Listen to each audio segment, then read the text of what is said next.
결혼 13년 차 나는 두 아이의 엄마였다. 올해 11살이 된 큰아들과 9살 딸을 둔 평범한 가정이었다. 아니, 평범하다고 말하기엔 우리 가족에게는 특별한 사연이 있었다. 남편과 재혼하면서 나는 그의 조카를 처음 만났다. 그때 그 아이는 초등학교 3학년, 우리 큰아들과 같은 나이인 11살이었다. 아주머니, 안녕하세요. 작은 목소리로 인사하던 그 아이의 눈빛이 아직도 생생하다. 수줍음이 많고 조심스러운 아이였다. 큰 눈망울에 긴 속눈썹, 조금 창백한 얼굴에 앳된 미소를 짓던 모습이 기억난다. 남편의 형님이 이혼하면서 혼자 아이를 키우게 되었고 사정이 여의치 않아 우리가 자주 돌봐주게 되었다. 그렇게 우리 집은 새 아이의 웃음소리로 가득 차게 되었다. 처음 몇 달은 정말 어색했다. 내 아이들도 낯선 아이를 경계했고 조카 역시 새로운 환경에 적응하느라 힘들어했다. 밥을 먹을 때도 조심스럽게 숟가락을 들었고 화장실을 가고 싶어도 말하지 못해 안절부절 못하던 모습이 안쓰러웠다. 괜찮아, 여기가 내 집이라고 생각해도 돼. 내가 말하면 아이는 고개를 끄덕였지만 여전히 불편해하는 게 보였다. 하지만 아이들은 어른들의 걱정과 달리 빨리 친해졌다. 우리 큰아들이 조카에게 먼저 다가갔다. 우리 같은 반이래. 학교에서 보자. 아들의 말에 조카가 처음으로 활짝 웃었던 것을 기억한다. 그날부터 두 아이는 학교를 같이 다니고 숙제를 같이 하고 게임도 함께 했다. 딸아이는 처음엔 질투했다. 엄마, 왜 그 언니한테만 잘해줘? 서운해하는 딸을 안아주며 설명했다. 오오이는 엄마가 없어. 우리가 도와줘야 해. 딸아이는 그 말을 듣고 생각에 잠기더니 다음 날부터 조카에게 자기 인형을 빌려주고 함께 놀기 시작했다. 그날부터 조카는 우리 집에 일원처럼 자주 드나들었다. 주말이면 함께 공원에 가서 자전거를 타고 여름에는 물놀이장에서 신나게 놀았다. 명절에는 함께 떡국을 먹고 윷놀이를 하며 웃었다. 시간이 흐르면서 나는 그 아이를 내 자식처럼 아끼게 되었다. 학부모 상담을 갈 때도 새 아이 모두의 선생님을 만났고 옷을 살 때도 새 벌을 샀다. 생일마다 케이크를 준비하고 아플 때는 병원에 데려갔다.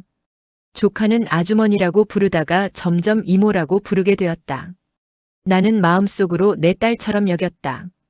남편도 조카를 무척 아꼈다. 형님이 혼자 아이 키우느라 힘드시니까 우리가 도와야지. 남편의 말에 나도 전적으로 동의했다. 가족이란 게 원래 그런 거니까. 어려울 때 서로 돕고 의지하며 살아가는 것. 우리는 그렇게 행복한 대가족이 되어갔다. 남편은 주말마다 새 아이를 데리고 놀러 다녔다. 놀이공원에도 가고 박물관에도 갔다. 삼촌 재밌어요. 조카가 환하게 웃으며 말하면 남편도 흐뭇한 표정으로 아이의 머리를 쓰다듬었다. 그런 모습을 보면서 나는 좋은 가정을 꾸렸구나 하고 만족했다. 하지만 그때는 몰랐다. 시간이 흐르면서 모든 것이 변할 거라는 걸. 순수했던 조카가 성장하면서 우리 가정에 예상치 못한 균열이 생기리라는 것을. 그 작고 수줍던 아이가 커서 우리 가정을 파괴할 줄은 상상도 못했다. 조카가 우리 집에 오는 횟수가 점점 늘어났다. 처음엔 일주일에 한두 번이었는데 어느새 거의 매일 저녁을 함께 먹게 되었다. 형님이 일이 바쁘셔서 민정이가 혼자 있는 시간이 많대. 그냥 우리가 돌봐주자. 남편의 제안에 나는 흔쾌히 동의했다. 그래요. 아이가 혼자 있으면 불안하잖아요. 나는 조카를 위해 방을 하나 더 준비했다. 딸아이 방에 2층 침대를 놓고 조카가 언제든 잘 수 있게 했다.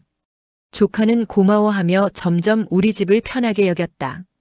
초등학교 시절이 그렇게 흘러갔다.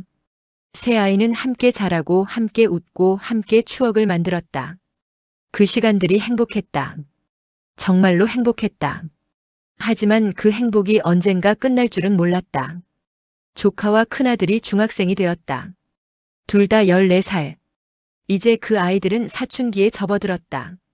큰아들은 말수가 줄고 방문을 닫고 혼자 게임하는 시간이 늘었다. 조카도 예전처럼 활발하지 않았다. 여자아이다 보니 더 예민한 것 같았다. 사춘기가 왔나 봐요. 남편에게 말하자 남편이 웃었다. 그러게. 둘 다 그렇게 되겠지. 딸아이도 곧 그럴 거야. 우리는 대수롭지 않게 여겼다. 중학생이면 다들 그런 시기를 겪으니까. 조카는 공부를 잘했다. 우리 큰아들보다 성적이 좋았다. 이모, 저 오늘 학교에서 상 받았어요. 아이가 상장을 보여주며 수줍게 웃었다. 나는 진심으로 기뻐하며 아이를 안아주었다. 우와, 정말 대단하다. 저녁에 내가 좋아하는 거 해줄게. 큰아들도 축하해 주었다. 대박. 역시 공부 잘하더라. 아들이 엄지를 치켜들었다. 나도 언니처럼 공부 잘하고 싶어. 딸아이가 존경하는 눈빛으로 말했다. 우리는 여전히 화목한 가족이었다. 그러나 그 무렵부터 남편의 태도가 조금씩 달라지고 있었다. 조카가 집에 오면 유독 다정해지는 것 같았다. 목소리 톤도 달라졌다. 처음엔 당연한 일이라 생각했다.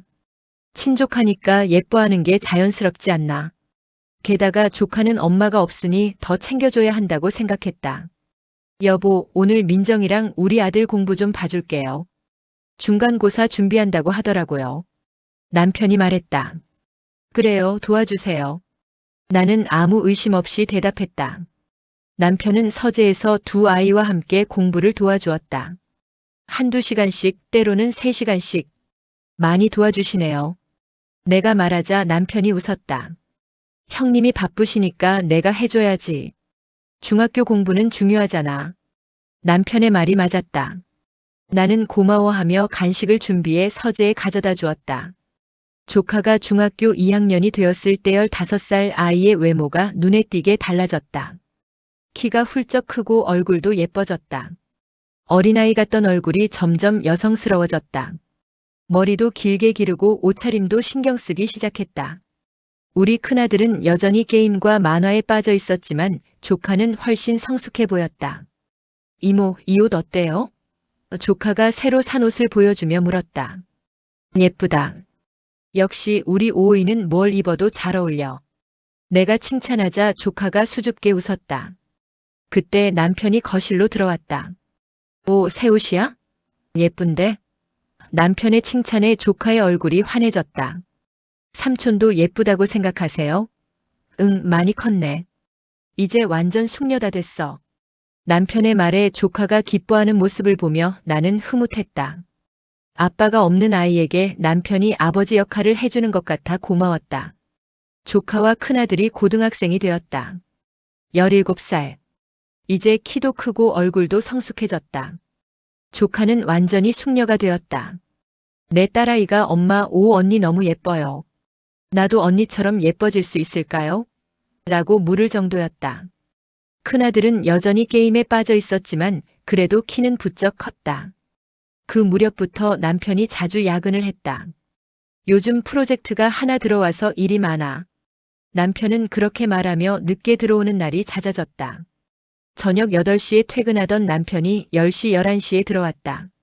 주말에도 회사에 나가는 날이 생겼다. 여보, 너무 무리하지 마세요. 건강 챙기면서 해요. 나는 걱정스러운 마음에 말했다. 응, 알아. 조금만 참으면 끝날 거야. 남편은 피곤한 얼굴로 대답했다. 나는 바쁜 남편을 이해하려 했다. 가정을 위해 열심히 일하는 남편이 고마웠다. 하지만 이상한 점이 하나 있었다. 남편이 야근하는 날 조카도 학원이 늦게 끝난다고 했다. 이모, 저 오늘 학원 끝나면 바로 집에 갈게요. 삼촌도 늦으시잖아요. 조카의 말이었다. 그래? 그럼 조심해서 가. 나는 별 생각 없이 대답했다. 그냥 우연의 일치라고 생각했다. 하지만 그 우연이 너무 자주 반복되었다. 남편이 야근하는 날이면 어김없이 조카도 늦게 귀가했다. 어느 날 딸아이가 이상한 말을 했다. 엄마, 오늘 학원 가는데 아빠 차를 봤어요. 그래? 아빠가 근처에 일이 있었나 보네. 그런데 오 언니도 같이 타고 있었어요. 그 말에 나는 잠깐 멈칫했다. 그랬구나. 아빠가 언니를 마침 보고 태워주신 거겠지. 나는 자연스럽게 둘러댔지만 마음 한구석이 불편했다. 왜 남편은 조카를 태워준 이야기를 하지 않았을까? 그날 저녁 남편에게 물어봤다. 여보, 오늘 오이 태워줬어요? 응? 아, 맞다. 길에서 우연히 만나서 태워줬지. 말하려다 깜빡했네. 남편의 대답은 자연스러웠다. 나는 더 이상 묻지 않았다. 하지만 그날 밤 잠이 오지 않았다. 계속 신경 쓰이는 무언가가 있었다. 그것이 무엇인지 정확히 알 수 없었지만 불안한 예감이 들었다. 나는 그 불안을 떨쳐내려 애썼다. 내가 너무 예민한 거야. 아무것도 아닐 거야. 스스로를 다독이며 잠을 청했다. 조카가 우리 집에 오는 횟수가 더욱 늘었다. 이제 거의 매일 저녁을 함께 먹었다. 아빠가 늦게 들어오셔서 집에 혼자 있기 무서워요. 조카의 말에 나는 흔쾌히 받아들였다. 언제든지 와. 여기가 내 집이야. 나는 진심으로 말했다. 조카는 고마워하며 우리 집에서 편안하게 지냈다. 저녁을 먹고 숙제를 하고 때로는 우리 집에서 자고 가기도 했다. 큰아들과는 같은 학년이라 시험 기간에는 함께 공부하기도 했다. 그런데 이상한 점이 하나둘 보이기 시작했다. 남편이 조카와 이야기할 때 유독 부드러운 목소리를 쓰는 것. 조카가 올 날이면 평소보다 일찍 퇴근하는 것. 조카가 올 때마다 옷차림에 신경 쓰는 것. 여보, 오늘은 일찍 오셨네요. 내가 물으면 응, 일이 일찍 끝나서라고 대답했다. 하지만 조카가 오지 않는 날은 여전히 늦게 들어왔다. 이건 우연일까? 어느 날 밤 남편의 휴대폰에서 알림이 울렸다. 남편이 샤워 중이어서 나는 휴대폰을 확인하려다 문득 멈췄다. 화면에 조카의 이름이 떠 있었다. 삼촌, 오늘 정말 고마웠어요. 덕분에 기분이 좋아졌어요. 다음에 또 만나요. 가슴이 철렁했다. 하트 이모티콘? 조카가 삼촌에게 하트를 보냈다고. 무슨 일로 만났을까? 남편은 오늘 회사에 갔다고 했는데. 나는 휴대폰을 다시 내려놓고 침대에 누웠지만 한숨도 잘 수 없었다. 다음 날 아침 남편에게 최대한 자연스럽게 물었다. 여보, 어제 오오이 만났어요? 응? 아니, 왜? 아니, 문자 온 거 봐서. 아, 그거? 민정이가 고민 상담 좀 해달라고 해서 전화 통화했어. 전화 통화요? 만난 게 아니고. 응. 전화로 이야기했지. 남편의 대답이었다. 하지만 조카의 문자에는 만나요라고 적혀 있었다. 전화 통화를 만난다고 표현할까? 나는 더 이상 묻지 않았다. 남편을 의심하는 내 자신이 싫었다. 내가 왜 이러지? 남편과 조카인데 뭐가 문제야? 스스로를 탓하며 넘어갔다. 하지만 불안은 계속 커져갔다. 남편과 조카가 둘이 있을 때 묘한 긴장감이 느껴졌다. 내가 거실에 있다가 주방으로 가면 그들의 대화 소리가 갑자기 작아졌다. 내가 방에 들어가면 대화가 끊기는 것 같았다. 큰아들은 옆에서 게임하느라 전혀 눈치채지 못했지만 나는 느낄 수 있었다. 어느 토요일 남편과 조카가 서재에서 공부를 하고 있었다. 큰아들은 거실에서 게임 중이었다. 나는 커피를 가져다 주려고 문을 열었다. 노크를 하려다가 그냥 열어버렸다. 순간 이상한 장면이 눈에 들어왔다. 남편과 조카가 매우 가까이 앉아 있었다. 어깨가 닿을 정도로. 노트북 화면을 함께 보고 있었는데 그 거리가 너무 가까워 보였다. 내가 들어서자 조카가 화들짝 놀라며 물러났다. 이모, 깜짝이야. 조카가 웃으며 말했지만 그 웃음이 어색해 보였다. 얼굴도 살짝 붉어진 것 같았다. 남편도 뭐야, 노크 좀 하지라며 짜증스럽게 말했다. 평소에 남편답지 않은 반응이었다. 아, 미안해요. 커피 가져다 주려고. 나는 어색하게 웃으며 커피를 놓고 나왔다. 가슴이 두근거렸다. 뭔가 잘못되고 있다는 느낌이 강하게 들었다. 그날 밤 나는 남편에게 조심스럽게 말했다. 여보, 민정이가 너무 자주 오는 것 같지 않아요? 이제 고등학생인데 집에서 공부하게 하는 게 낫지 않을까요? 남편의 반응은 예상 밖이었다. 무슨 소리야? 조카가 도움이 필요한데 외면하라고. 당신 원래 그런 사람 아니었잖아. 민정이가 얼마나 힘든데 우리라도 챙겨줘야지. 아니, 그게 아니라. 그게 아니라 뭐? 귀찮아진 거야? 처음에는 가족처럼 대하더니 이제 부담스러워? 남편의 목소리가 높아졌다. 여보, 왜 그래요? 나는 그냥 뭐? 오오이는 엄마도 없는 아이야. 우리가 돌봐주지 않으면 누가 돌봐줘? 남편의 과격한 반응에 나는 당황했다. 평소라면 차분히 이야기를 나눴을 텐데 왜 이렇게 방어적으로 나올까? 게다가 조카를 그렇게까지 감싸는 이유가 뭘까? 알았어요. 미안해요. 나는 일단 물러섰다. 더 이상 대화를 이어가기 어려웠다. 남편은 화난 표정으로 방을 나갔다. 나는 혼자 남아 생각에 잠겼다. 뭔가 잘못되고 있다. 확실히 뭔가 이상하다. 하지만 무엇이 잘못되었는지 정확히 알 수 없었다. 증거가 없었다. 그저 불안한 예감뿐이었다. 나는 그날 밤 잠을 이루지 못하고 뒤척였다. 며칠 후 또 이상한 일이 있었다. 조카가 우리 집 냉장고를 열고 음료수를 꺼내는데 삼촌이 좋아하시는 거라고 말하는 것이었다. 언제부터 조카가 남편의 취향을 그렇게 자세히 알게 되었을까? 민정이가 삼촌 좋아하시는 것도 다 아네? 내가 웃으며 물었다. 네, 자주 챙겨드리거든요. 조카의 대답이었다. 자주 챙겨드린다고? 언제? 나는 점점 더 불안해졌다. 하지만 여전히 확실한 증거는 없었다. 모든 것이 내 상상일 수도 있었다. 나는 스스로를 다독이며 일상을 이어갔다. 하지만 마음속 불안은 계속 커져만 갔다. 조카와 큰아들이 고등학교 3학년이 되었다. 18살. 대학 입시를 준비하며 더욱 바빠졌다. 조카는 더욱 자주 우리 집에 와서 공부했다. 집에서는 집중이 안 돼요. 여기가 더 좋아요. 조카의 말에 나는 서재를 내어주었다. 큰아들은 주로 학원에서 늦게까지 공부하고 왔다. 남편이 조카의 진로 상담을 자주 해주었다. 내가 도와줘야지. 형님도 바쁘시고 오이도 대학 가야 하는데. 남편의 말은 합리적이었다. 하지만 나는 점점 불편해졌다. 조카가 서재에서 남편과 있는 시간이 너무 길었다. 한두 시간도 아니고 3시간, 4시간씩 문을 닫고 있었다.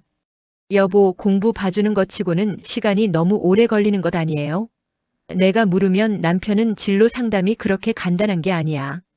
대학 선택부터 학과, 미래 계획까지 다 이야기해야 하거든이라고 대답했다. 어느 날 저녁 나는 문을 노크하지 않고 서재로 들어갔다. 간식을 가져다 주려는 참이었는데 노크하는 것을 깜빡했다. 문을 열자 남편과 조카가 나란히 앉아 노트북을 보고 있었다.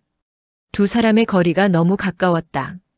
거의 밀착되어 있을 정도였다. 내가 들어서자 조카가 화들짝 놀라며 옆으로 물러났다.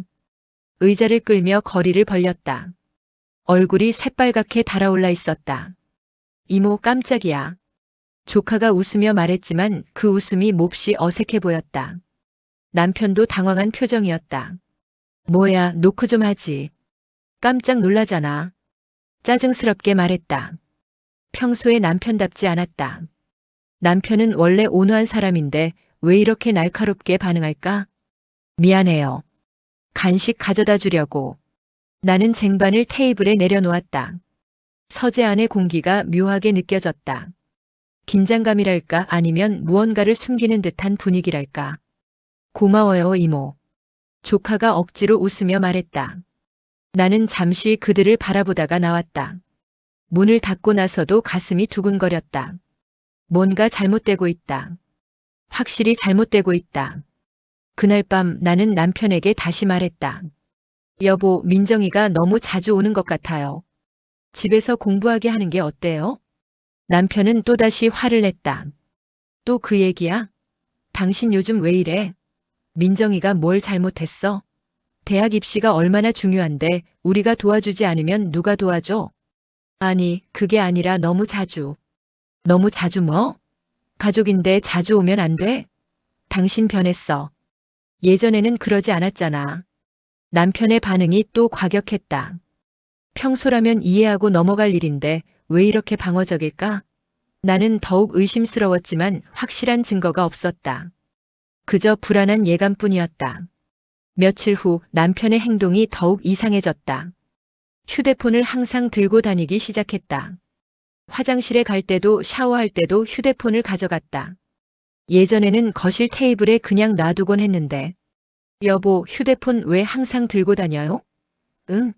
아, 회사에서 급한 연락이 올 수 있어서. 남편의 대답이었다. 하지만 주말에도 밤늦게도 휴대폰을 손에서 놓지 않았다. 어느 날 밤 남편이 샤워를 하는 동안 휴대폰이 울렸다. 나는 잠깐 망설이다가 휴대폰을 봤다. 화면에 조카의 이름이 떠 있었다.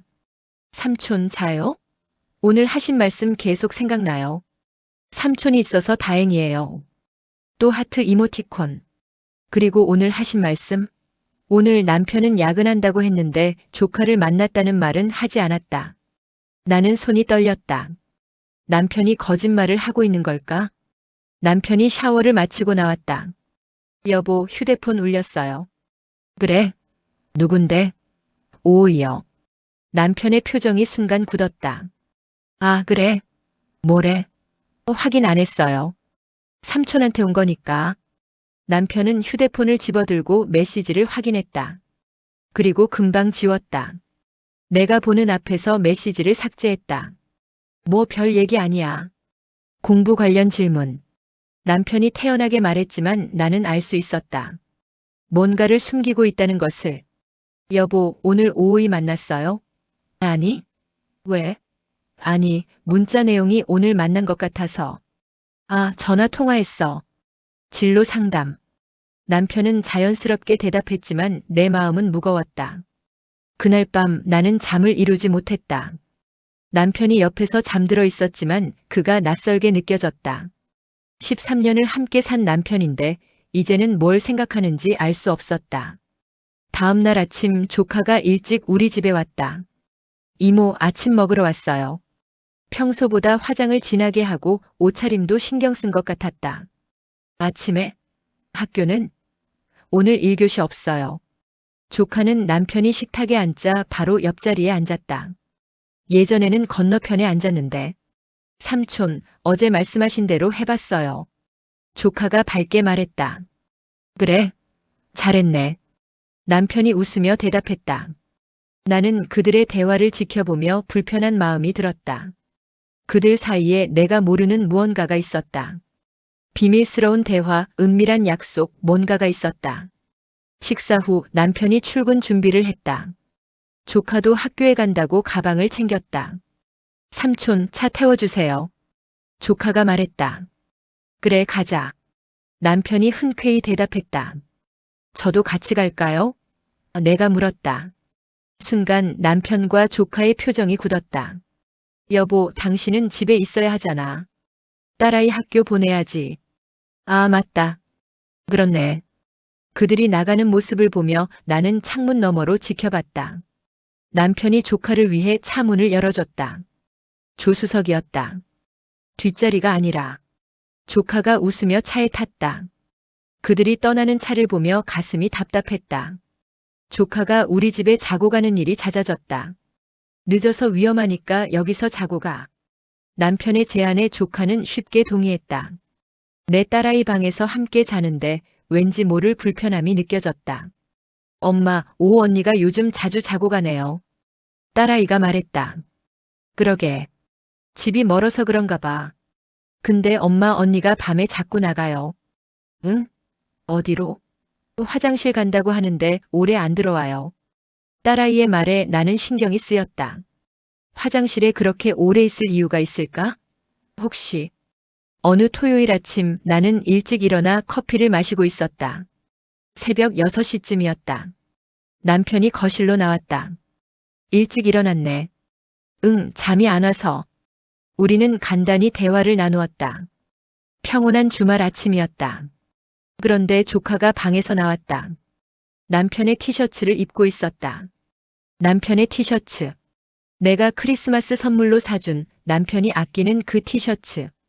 이모, 제 옷이 없어서요. 삼촌 거 빌려 입었어요. 조카는 태연했다. 마치 당연하다는 듯이. 하지만 나는 충격을 받았다. 그건 남편이 정말 아끼는 옷이었다. 나조차 함부로 못 입는 옷인데. 아, 그래. 나는 겨우 대답했다. 목소리가 떨렸다. 남편은 아무렇지 않게 괜찮아, 편한 거 입어라고 말했다. 그 태연함이 더 충격적이었다. 조카는 남편의 티셔츠를 입고 거실 소파에 앉았다. 다리를 모으고 앉아있는 모습이 뭐랄까 너무 편안해 보였다. 마치 이 집 주인처럼. 아니, 남편의 아내처럼. 그날 아침 나는 식사를 거의 하지 못했다. 목구멍으로 음식이 넘어가지 않았다. 남편과 조카는 편하게 이야기하며 밥을 먹었다. 나만 그 상황에서 혼자 소외된 것 같았다. 주말에 남편이 조카와 단둘이 외출하기 시작했다. 대학 캠퍼스 구경시켜주려고. 남편의 이유였다. 우리 가족 다 같이 가면 안 돼요? 내가 물었다. 오이 진로 관련 일인데 가족이 다 가면 부담스럽잖아. 그냥 우리 둘이 다녀올게. 남편의 대답이었다. 아들도 같이 가면 좋을 것 같은데요. 같은 나이니까. 아들은 학원 가야 한다잖아. 결국 남편과 조카는 둘이 나갔다. 아침 일찍 나가서 저녁 늦게 들어왔다. 그들이 나간 주말 나는 집에서 혼자 생각에 잠겼다. 정말 내가 예민한 걸까? 아니면 실제로 무언가 잘못되고 있는 걸까? 아이들은 아빠랑 오온 어디 갔어요? 라고 물었다. 큰아들이 물었다. 대학 구경 갔어. 나도 가고 싶었는데. 아들이 서운해했다. 다음에 가자. 나는 아이를 달래며 억지로 웃었다. 저녁 늦게 그들이 돌아왔다. 둘 다 행복해 보였다. 웃으며 들어왔다. 여보, 어땠어요? 좋았어. 민정이가 가고 싶은 대학도 정했대. 그래요? 어디? 서울대요. 조카가 밝게 웃으며 말했다. 삼촌이 많이 도와주셔서 결정했어요. 잘했네. 열심히 해. 나는 격려했지만 마음은 무거웠다. 그날 밤 남편의 차를 청소하다가 발견했다. 조수석 밑에 떨어진 귀걸이. 작은 진주 귀걸이. 내 것이 아니었다.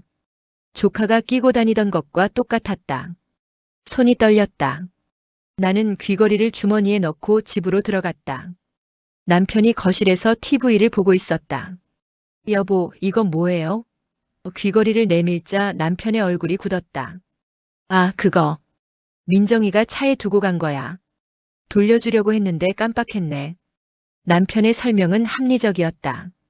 하지만 내 직감은 다르게 말하고 있었다. 왜 조수석에 있었어요? 오호이는 항상 뒷자리에 타지 않나요? 내 질문에 남편이 당황했다.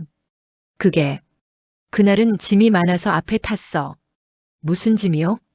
대학 자료 같은 거. 팜플렛이랑 그런 거. 그렇게 많았어요? 응, 꽤 많았어. 남편이 대답했지만 목소리에 확신이 없었다. 나는 더 물었다. 근데 왜 귀걸이가 벗겨졌을까요? 앉아있기만 했는데. 그야. 모르지. 벗겨진 거겠지. 남편의 대답이 점점 더 모호해졌다. 나는 더 이상 물어볼 수 없었다. 확실한 증거가 없는데 계속 추궁하면 오히려 내가 이상한 사람이 되는 것 같았다. 그날 밤 나는 남편의 휴대폰을 봤다. 처음으로 남편을 감시하는 일을 한 것이다. 남편이 깊이 잠든 사이 조심스럽게 휴대폰을 들었다. 비밀번호를 눌렀다. 다행히 바뀌지 않았다. 메시지를 확인했다. 하지만 조카와의 메시지는 모두 삭제되어 있었다. 통화 기록도 깨끗했다. 이상할 정도로 깨끗했다. 일부러 지운 것이 분명했다. 카카오톡도 확인했다. 조카와의 대화방이 있었다. 하지만 마지막 메시지가 2주 전이었다. 응, 알았어. 이게 전부였다. 말이 안 됐다. 그들은 매일 연락하는데 2주 동안 메시지가 하나? 남편이 뭔가를 숨기고 있다는 확신이 들었다. 그리고 그 숨겨진 진실이 조카와 관련되어 있다는 것도. 나는 휴대폰을 다시 제자리에 놓고 누웠다. 하지만 잠이 오지 않았다. 새벽 내내 천장만 바라보며 생각했다. 어떻게 해야 할까? 남편을 직접 추궁해야 할까? 아니면 더 확실한 증거를 찾아야 할까? 혼란스러웠다. 다음 날 아침 조카에게 전화가 왔다. 이모, 오늘 저녁 먹으러 갈게요. 그래 와. 나는 평소처럼 대답했다. 하지만 마음속으로는 다짐했다. 오늘은 조카를 유심히 관찰하겠다고. 저녁에 조카가 왔다. 평소보다 화장을 더 진하게 했다. 옷차림도 신경 쓴 것 같았다. 청바지에 예쁜 블라우스를 입었다. 남편이 퇴근하자 조카의 얼굴이 환해졌다. 삼촌, 오늘 제가 삼촌이 좋아하시는 반찬 만들어 왔어요. 조카가 밝게 말했다. 언제 남편이 좋아하는 반찬을 만들어 왔다고. 나도 모르는 사이에. 오, 그래. 고마워. 남편이 흐뭇하게 웃었다. 나는 그 광경을 보며 가슴이 먹먹했다. 조카가 남편을 바라보는 눈빛, 남편이 조카에게 보이는 미소. 그 모든 것이 불편했다. 며칠 후 결정적인 순간이 왔다. 나는 남편의 차를 청소하고 있었다. 좌석 밑을 청소하다가 뭔가 걸렸다. 조수석 밑 깊숙한 곳에서 꺼낸 것은 작은 쪽지였다. 펼쳐보니 조카의 필체였다. 삼촌, 오늘 정말 행복했어요. 삼촌과 함께 있을 때가 제일 좋아요. 이 마음 들키면 어떡하죠? 하지만 참을 수가 없어요. 삼촌도 저와 같은 마음이시죠? 사랑해요. 손이 떨렸다. 쪽지를 떨어뜨릴 뻔했다. 다시 읽어봤다. 사랑해요. 조카가 남편에게, 삼촌에게, 그리고 삼촌도 저와 같은 마음이라는 표현. 남편도 조카를 사랑한다는 뜻인가? 나는 그 쪽지를 들고 집 안으로 들어갔다. 다리에 힘이 풀렸다. 소파에 주저앉아 쪽지를 계속 들여다봤다. 이게 현실인가? 꿈인가? 남편이 퇴근했다. 여보, 왜 그래? 안색이 안 좋은데. 앉아요. 나는 차가운 목소리로 말했다. 남편이 이상한 낌새를 눈치챘는지 조심스럽게 앉았다. 이건 뭐예요? 쪽지를 내밀었다. 남편의 얼굴이 새하얗게 질렸다. 말문이 막힌 듯 아무 말도 하지 못했다. 설명해 보세요. 이게 뭐냐고요? 그게. 남편이 말을 더듬었다. 여보, 오해야. 그냥 아이가 철없이. 철없이? 18살짜리가 삼촌한테 사랑한다고 하는 게 철없는 거예요? 그리고 삼촌도 저와 같은 마음이라는 건 뭐예요? 남편이 고개를 숙였다. 변명할 말을 찾지 못하는 것 같았다. 대답해요. 내 목소리가 떨렸다. 분노와 배신감이 북받쳐 올랐다. 미안해. 남편이 작은 목소리로 말했다. 미안하다고? 그게 전부예요? 도대체 언제부터였어요? 얼마나 갔어요? 아무것도 아니야. 정말로. 민정이가 나를 그렇게 생각하는 줄 몰랐어. 남편이 변명했지만 나는 믿을 수 없었다. 몰랐다고? 이 쪽지를 받고도 몰랐어요? 그럼 왜 버리지 않고 차에 두고 있었어요?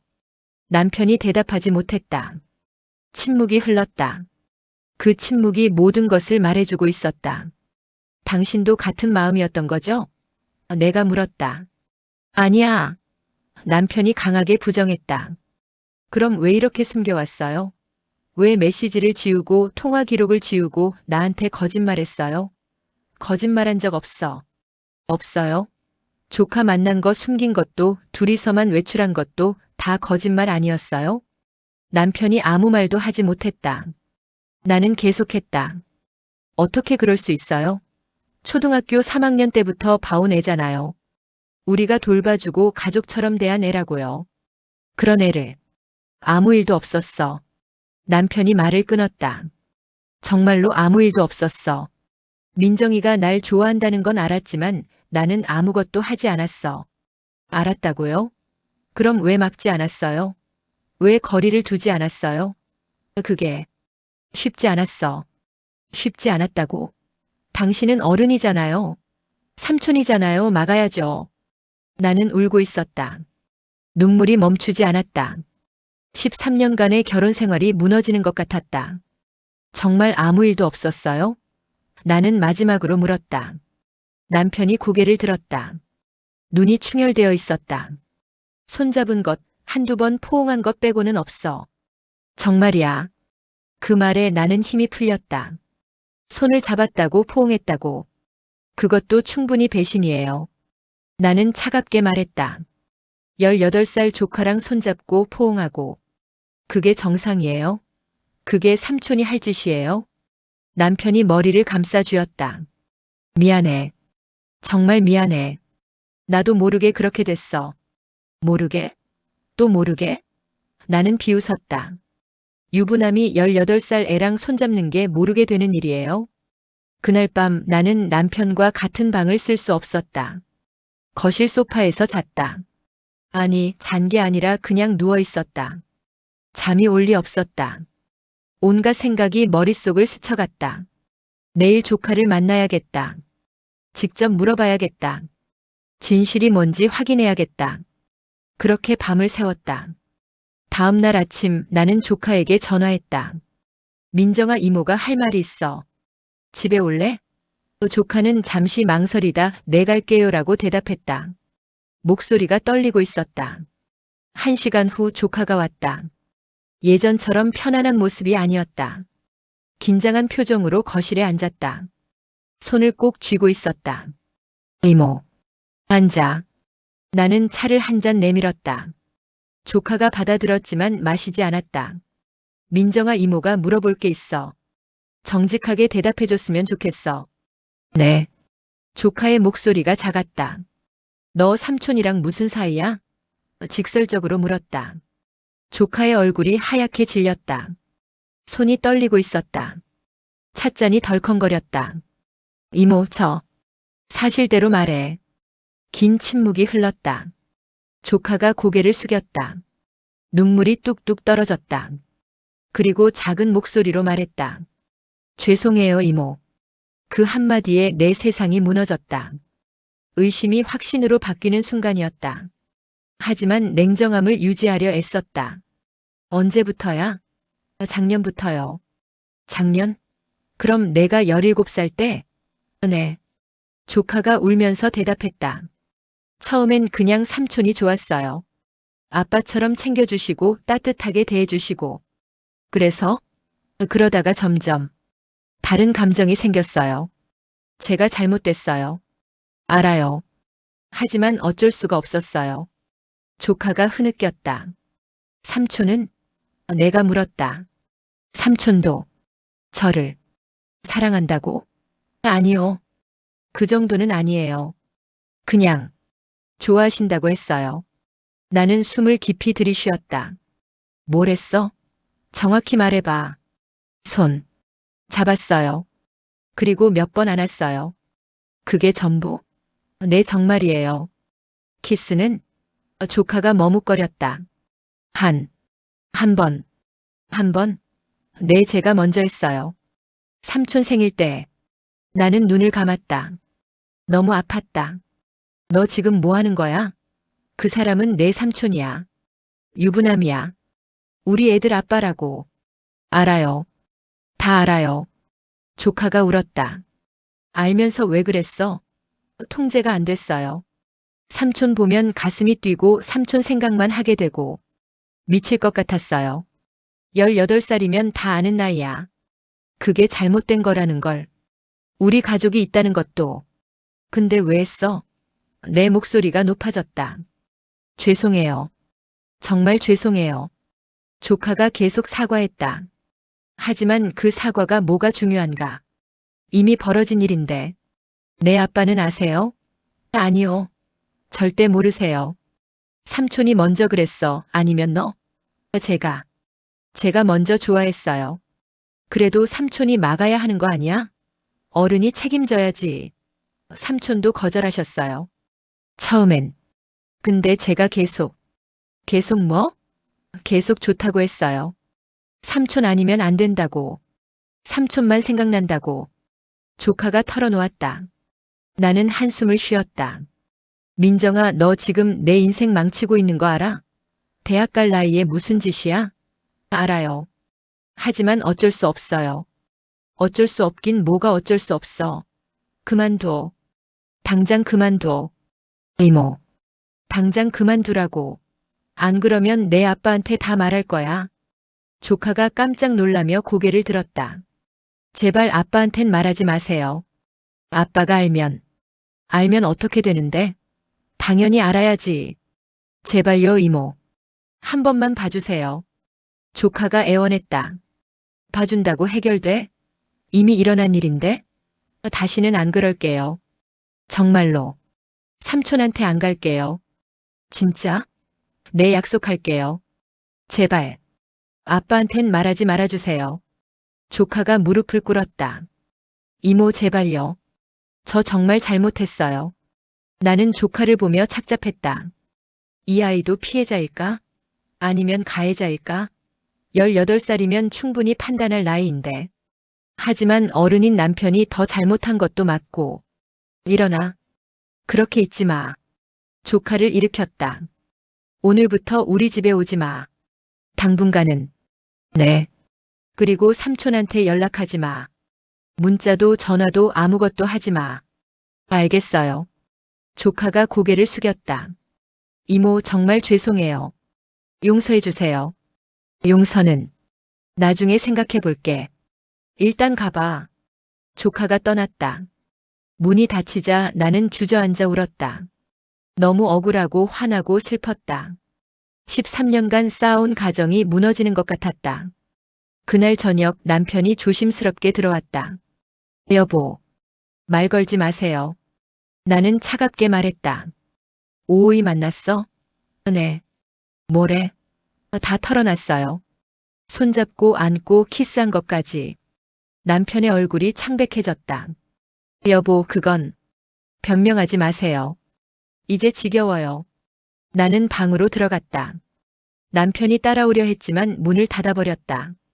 그날 밤부터 우리는 따로 잤다. 결혼한 이후 처음 있는 일이었다. 아이들이 눈치챘다. 엄마 아빠랑 왜 따로 자요? 큰아들이 물었다. 아빠가 코를 골아서. 거짓말로 둘러댔지만 아이들도 뭔가 이상하다는 걸 아는 것 같았다. 며칠이 지났다. 남편은 매일 사과했다. 미안해. 정말 미안해. 기회를 한 번만 더 줘. 하지만 나는 대답하지 않았다. 마음이 정리되지 않았다. 조카는 약속대로 오지 않았다. 전화도 문자도 없었다. 그렇게 일주일, 2주일이 흘렀다. 하지만 내 마음은 전혀 나아지지 않았다. 한 달이 지났다. 조카가 우리 집에 오지 않자 아이들이 궁금해했다. 엄마, 오온 왜 안 와요? 큰아들이 물었다. 바빠서 그래. 대학 입시 준비하잖아. 보고 싶은데. 아들의 말에 가슴이 아팠다. 아이들은 조카를 좋아했다. 큰아들에게는 같은 나이의 친구 같은 딸아이에게는 예쁜 언니였다. 하지만 이제 조카를 볼 수 없었다. 적어도 당분간은. 남편은 계속 사과했다. 여보, 나 정말 잘못했어. 다시는 그러지 않을게. 오오이하고도 완전히 끊었어. 어떻게 믿어요? 휴대폰 확인해도 돼. 정말 연락 안 했어. 실제로 남편은 조카와 연락하지 않는 것 같았다. 휴대폰을 확인해봐도 메시지도 통화도 없었다. 하지만 그게 뭐가 중요한가? 이미 신뢰는 깨졌는데. 여보, 상담 받으러 가자. 부부 상담. 남편이 제안했다. 지금 와서 상담이요? 응, 전문가 도움을 받아보자. 우리 관계를 회복하고 싶어. 나는 고민 끝에 동의했다. 아이들을 위해서라도 노력은 해봐야 할 것 같았다. 그렇게 우리는 부부 상담을 받기 시작했다. 상담사는 우리 이야기를 들었다. 남편의 배신, 조카와의 부적절한 관계, 내 마음의 상처. 모든 것을 털어놓았다. 두 분 모두 상처를 받으셨네요. 특히 아내분은 배신감이 크시겠어요. 상담사가 말했다. 하지만 남편분이 진심으로 반성하고 계신 것 같습니다. 기회를 주시는 것도 고려해 보세요. 어떻게 기회를 줘요? 18살 조카랑 그런 짓을 했는데. 나는 울었다. 이해합니다. 하지만 완전히 육체적 관계까지 간 것은 아니잖아요. 선을 넘기 전에 멈췄다는 것도 의미가 있습니다. 상담은 도움이 되었다. 조금씩이지만 마음이 정리되는 느낌이었다. 하지만 여전히 남편을 완전히 용서할 수는 없었다. 그러던 어느 날 조카 아버지한테 전화가 왔다. 재수 씨, 민정이가 요즘 이상해요. 네? 밥도 잘 안 먹고 학교도 안 가려고 하고. 무슨 일 있는 거 아니에요? 나는 순간 말문이 막혔다. 조카 아버지한테 진실을 말해야 할까? 재수 씨? 아, 네. 아마 스트레스 받아서 그럴 거예요. 입시 때문에. 그런가? 그런데 민정이가 요즘 댁에 안 가던데 무슨 일 있어요? 아니요, 그냥 바빠서요. 애들도 바쁘고. 거짓말을 했다. 진실을 말할 용기가 없었다. 전화를 끊고 나서 고민했다. 조카 아버지한테 말해야 할까? 하지만 그러면 가족 관계가 완전히 깨질 것이다. 남편의 형님이기도 하고 어떻게 해야 할지 막막했다. 며칠 후 조카한테 문자가 왔다. 이모, 저 정말 미안해요. 제가 다 잘못했어요. 하지만 삼촌을 잊을 수가 없어요. 어떡하죠? 그 문자를 보고 화가 났다. 아직도 남편을 생각한다고. 약속하지 않았나? 나는 답장하지 않고 문자를 지웠다. 하지만 조카의 문자는 계속 왔다. 이모, 답장 좀 해주세요. 제발요, 이모. 저 너무 힘들어요. 매일 문자가 왔다. 나는 무시했다. 어느 날 조카가 우리 집 앞에 왔다. 초인종을 눌렀다. 나는 나가지 않았다. 조카가 문 앞에서 울고 있는 소리가 들렸다. 이모, 제발 문 좀 열어주세요. 이야기하고 싶어요. 하지만 나는 문을 열지 않았다. 1시간쯤 지나자 조카가 돌아갔다. 나는 창문 너머로 조카가 걸어가는 모습을 봤다. 어깨가 축 처져 있었다. 마음이 아팠다. 조카도 피해자일 수 있다는 생각이 들었다. 18살 아직 어린 나이에 어른인 남편한테 감정을 느끼게 된 것. 그게 조카의 잘못만은 아닐 수도. 하지만 그렇다고 용서할 수는 없었다. 내 남편에게 그런 감정을 품었다는 것, 그리고 실제로 행동으로 옮겼다는 것. 그건 분명 잘못이었다. 남편한테 말했다. 민정이가 오늘 왔더라고요. 뭐? 남편이 놀랐다. 왜 온 거야? 나한테 사과하러 온 것 같던데 못 만나줬어요. 잘했어. 이제 민정이랑은 거리를 둬야 해. 당신도 연락하지 마세요. 절대로. 안 해. 약속할게. 나는 남편을 믿고 싶었다. 하지만 쉽지 않았다. 한번 깨진 신뢰를 회복하는 건 정말 어려운 일이었다. 시간이 조금씩 흘렀다. 2달, 3달. 조카는 더 이상 오지 않았다. 문자도 끊겼다. 그렇게 조용한 나날이 이어졌다. 남편은 계속 노력했다. 일찍 퇴근하고 가족과 시간을 보내고 나한테 잘하려고 애썼다. 여보, 오늘 뭐 먹고 싶어? 당신이 결정할 때까지 기다릴게. 평생이라도. 남편의 말이었다. 나는 고개를 끄덕였다. 그날 밤 나는 결정했다. 한 번 더 기회를 주기로. 완전히 용서한 건 아니지만 다시 시작해보기로. 아이들을 위해서 그리고 13년의 세월을 위해서. 여보. 내가 불렀다. 응? 다시 시작해봐요. 남편의 눈이 커졌다. 정말? 네. 하지만 조건이 있어요. 뭐든지 할게. 첫째, 다시는 오오이와 연락하지 않을 것. 둘째, 투명하게 행동할 것. 휴대폰, 일정, 모든 것. 셋째, 상담 계속 받을 것. 약속할게. 다 지킬게. 남편이 나를 안았다. 오랜만에 느끼는 남편의 온기. 어색했지만 나쁘지 않았다. 사랑해, 여보. 남편이 속삭였다. 저도. 사랑해요. 나는 천천히 대답했다. 그날 밤 우리는 오랜만에 같은 침대에서 잤다. 손을 잡고. 작은 시작이었지만 의미 있는 시작이었다. 다음 날부터 남편은 약속을 지켰다. 휴대폰을 나한테 보여주고 일정을 공유하고 투명하게 행동했다. 조카와는 완전히 연락을 끊었다. 한 달이 지났다. 우리 관계는 조금씩 회복되고 있었다. 완전히 예전처럼은 아니지만 새로운 관계로 발전하고 있었다. 여보, 고마워. 남편이 말했다. 뭐가요? 기회를 줘서. 잘하세요. 다시는 이런 일 없어야 해요. 절대 안 그럴게. 약속해. 남편이 진지하게 말했다. 나는 그 약속을 믿기로 했다. 몇 달이 흘렀다. 계절이 바뀌고 우리 관계도 조금씩 변화했다. 완전히 예전으로 돌아간 건 아니었지만 새로운 평형을 찾아가고 있었다. 상담은 계속 받았다. 일주일에 한 번씩 부부 상담을, 한 달에 한 번씩 개인 상담을. 상담사는 우리의 진전을 긍정적으로 평가했다. 두 분 정말 많이 좋아지셨어요.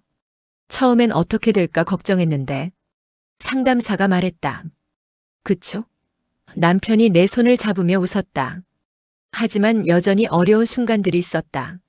남편이 늦게 퇴근하면 불안했다. 여보, 어디 있어요? 회사야. 일이 좀 밀려서. 정말요? 정말이야. 믿어줘. 그럴 때마다 스스로를 다독였다. 믿어야 해. 의심하면 끝이 없어. 하지만 쉽지 않았다.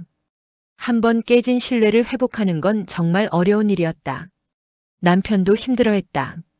여보, 나 정말 열심히 하고 있잖아. 왜 아직도 의심해? 미안해요. 노력하고 있어요. 근데 쉽지 않아요. 알아. 내가 잘못한 거니까. 하지만 정말 힘들어. 계속 의심받는 게 남편의 솔직한 고백이었다. 우리는 대화를 계속했다. 감정을 솔직하게 나누고 서로를 이해하려 노력했다. 여보, 제가 노력할게요. 믿으려고. 나도 더 투명하게 행동할게. 시간이 지나면서 조금씩 나아졌다. 의심하는 횟수가 줄었고 남편을 믿는 순간이 많아졌다.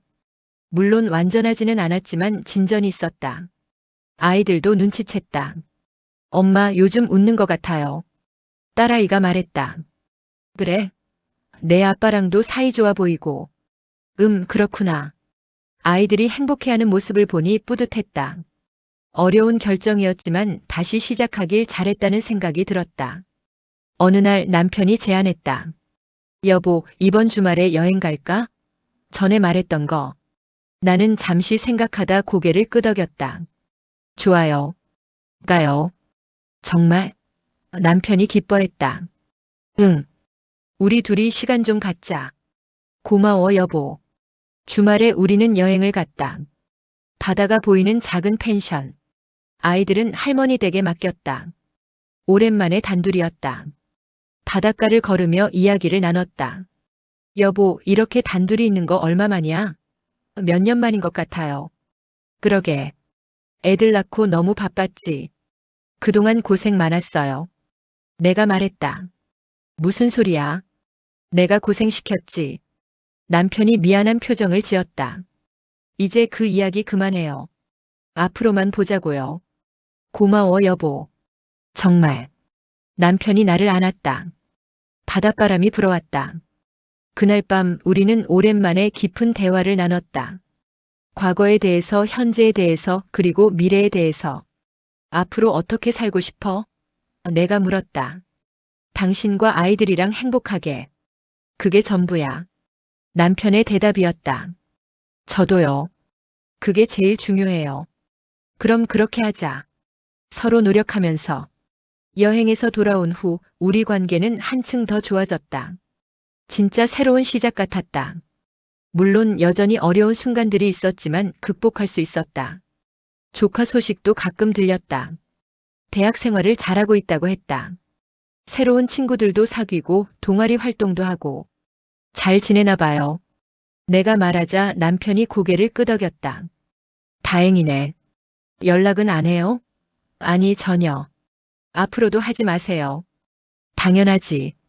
약속했잖아. 조카 아버지가 가끔 전화했다. 민정이가 잘 지내요.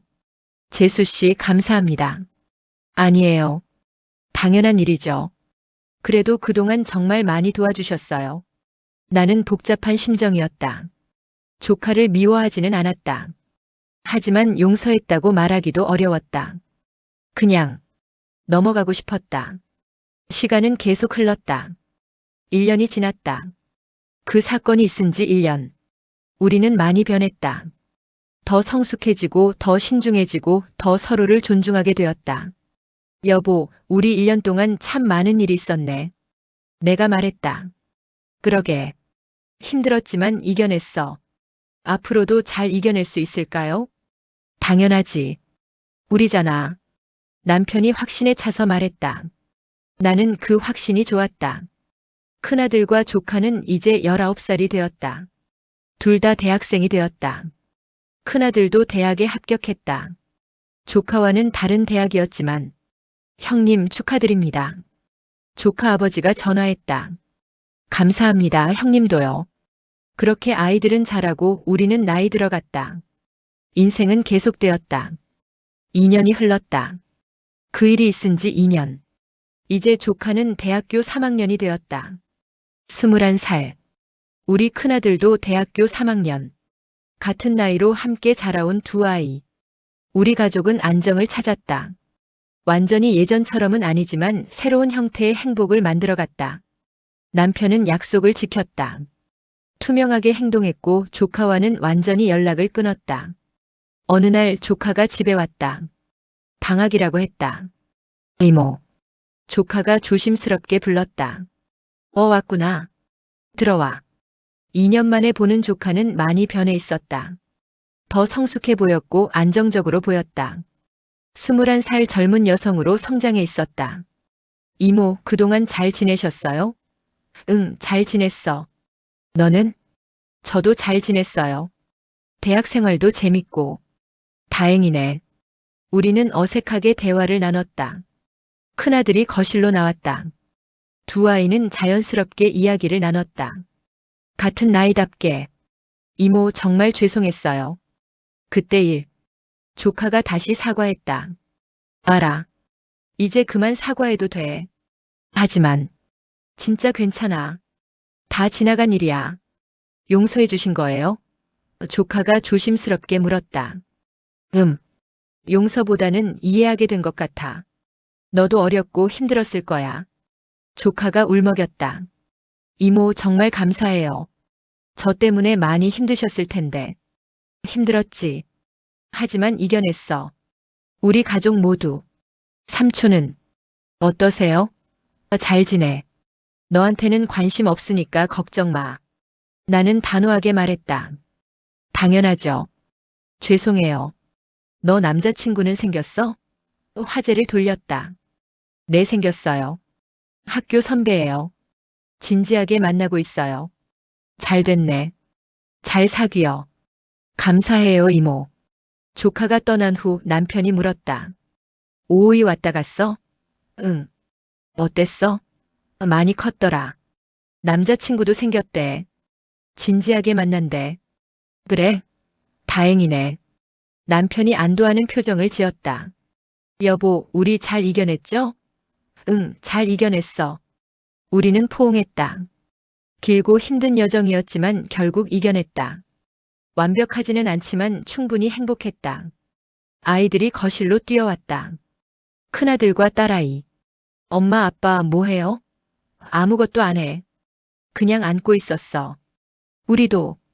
아이들이 우리를 안았다. 내 식구가 함께 안고 있는 순간 나는 깨달았다. 이게 진짜 행복이구나. 완벽하지 않아도 상처가 있어도 함께 있으면 행복할 수 있구나. 사랑해, 가족들. 내가 말했다. 우리도 사랑해. 아이들이 외쳤다. 나도 사랑해. 남편이 속삭였다. 그날 밤 침대에 누워 생각했다. 지난 2년을 돌아보며 정말 힘든 시간이었다. 배신감, 분노, 슬픔, 혼란.